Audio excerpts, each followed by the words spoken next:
JJP के लोगों ने मिलकर के केजरीवाल के साथ इस सारे षड्यंत्र को अंजाम देने का काम किया है।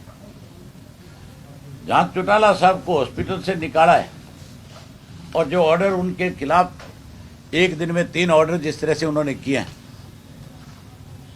मैं इन सब के लिए देश के गृह मंत्री से मिलूंगा और उनको एक चिट्ठी भी लिखूंगा कि सारे मामले की इंक्वायरी होनी चाहिए कि इस षड्यंत्र के पीछे कौन लोग हैं।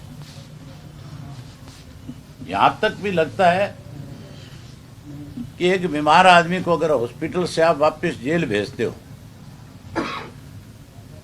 इस उम्र में 85 साल वर्ष की उम्र के अंदर अगर उनको कल को हॉस्पिटल में जाने के बाद, जेल जाने के बाद अगर कल कोई और दिक्कत आ गई उनके सामने, उन्होंने स्वयं ये बात बताई है कि मुझे तो इस बात को लेकर के भी अंदेशा है कि कहीं ये मेरी जान के साथ भी खिलवाड़ ना करे। मुझे इस बात का खतरा है। जहां उनको इस बात का खतरा उन्होंने बताया स्वयं,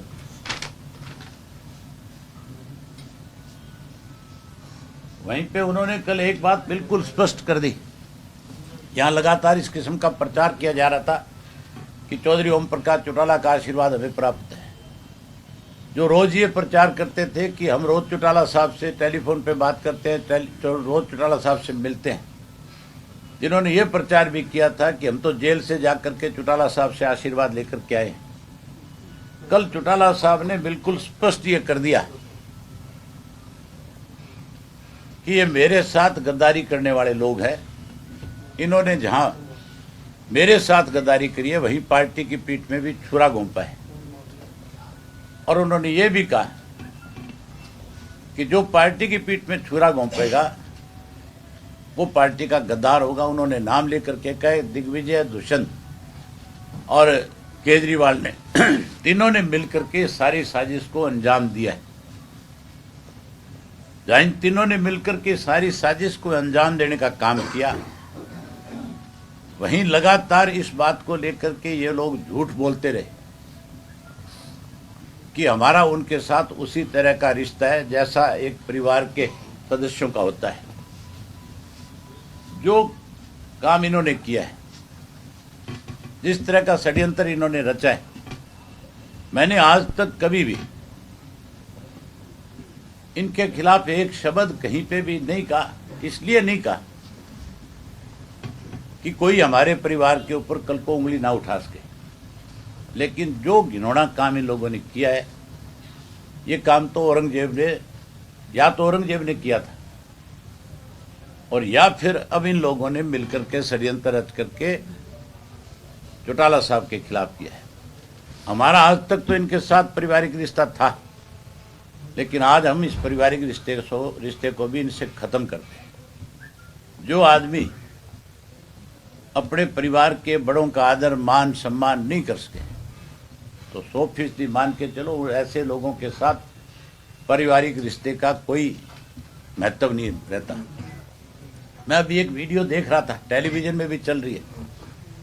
मिसेस अजय सिंह चौटाला जो है, इस बात की दुहाई दे करके टीवी में खड़ी होकर के रो रही है और कह रही है कि हमारे परिवार में जो कुछ हो रहा है, मुझे इसको लेकर के बड़ा दुख है।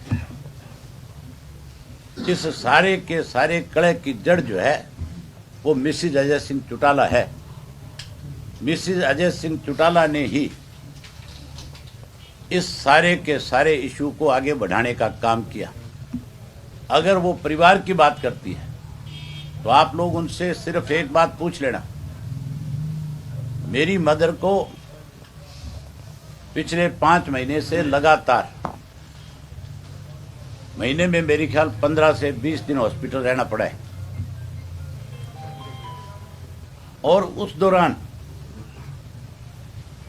एक बार भी जाकर के उनसे मिलकर के उनका हालचाल जान करके आई है क्या? ऐसे लोगों को जींद की जनता किसी कीमत पे बर्दाश्त नहीं करेगी। और चौटाला साहब ने जो आह्वान किया है, जो चिट्ठी लिखी है स्वयं अपने हाथ से जेल जाने से पहले, ये जो चिट्ठी उन्होंने लिखी है, उन्होंने इसमें साफ लिखा है कि अगर जींद की जनता मेरे ऊपर विश्वास करती है तो इन गद्दारों से पीछा छुड़वाने के लिए एक एक वोट मेरे पार्टी के उम्मीदवार उमेद रेड्डी के पक्ष में डाल करके उसको यहां से जिता करके भेजें, ताकि जो लोग पार्टी के साथ बेईमानी करने वाले हैं, जो पार्टी के गद्दार हैं, उन लोगों की असलियत सारे प्रदेश के लोगों के सामने आ जाए। मैंने उन्होंने जो कुछ कहना था कह लिया, मैंने फिर भी बर्दाश्त करी। लेकिन अगर कोई मेरे बाप और मां के खिलाफ इस तरह के षड्यंत्र रचेगा तो फिर 100% मैं उन लोगों से अपना रिश्ता रख ही नहीं सकता। Subscribe now, then press bell icon. Never miss an update.